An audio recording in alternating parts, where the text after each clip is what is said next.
শাওনের দুর্ঘটনার বিষয়টা আসলে ক্লিয়ার করা উচিত। তার কারণ সোশ্যাল মিডিয়ায় দেখলাম যে যেরকম করে পারতেছে সেরকম করে ভিডিও মেক করতেছে।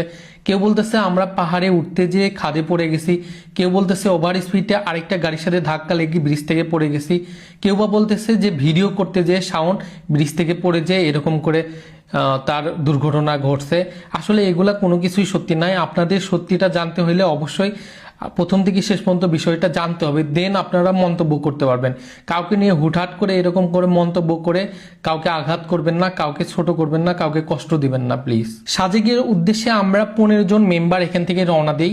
15 জনের মধ্যে 3 জনের কাছে কানেক্টর ছিল, আমি, রাত ভাই আর শাওনের কাছে কানেক্টর ছিল। তাই আমরা 3 জন মিলেই গ্রুপটা লিড করি, একজন সামনে, একজন মাঝখানে, একজন পিছনে। এভাবে আমরা সাজেক মেইন পয়েন্টে আমরা ঢুকি একদম স্মুথলি, কোনো সমস্যাই হয় না। আর আমরা পাহাড়ে কঠিন কঠিন রোড একদম স্মুথলি পার হয়ে গেছি আল্লাহর রহমতে, কিন্তু কোনো জায়গায় কোনো সমস্যা হয়নি। তারপর দেন আমরা আসার দিনে রাঙ্গামাটি ঢুকি। রাঙ্গামাটি থেকে আমি বাসায় চলে আসি আমার একটা কাজের জন্য। ওনারা প্ল্যান করে সবাই মিলে চট্টগ্রাম থেকে আমরা বিদায় নিয়ে নিছি। চট্টগ্রাম থেকে ওনারা কক্সবাজার যায়, আমরা বগুড়ার উদ্দেশ্যে রওনা হয়ে যাই। চট্টগ্রাম থেকে আমি যখন বগুড়ার উদ্দেশ্যে ব্যাক করি তখন রাত ভাই আর শাওনের কাছে 2 জনের কাছে কানেক্টর থাকে। তারা কথা বলতে বলতে কক্সবাজার চলে যায়। দেন আসার পথে 2টা কিংবা 2:30টার সময় ওই লোহাগাড়া জাঙ্গালিয়ার ওখানে সেতু থেকে নামতেই 6টা না 7টা স্পিড ব্রেকার আছে, যে স্পিড ব্রেকারগুলা একদম চোখে পড়ার মতো ছিল না। 3 জন ছিল সামনে আর 2 জন ছিল পিছনে।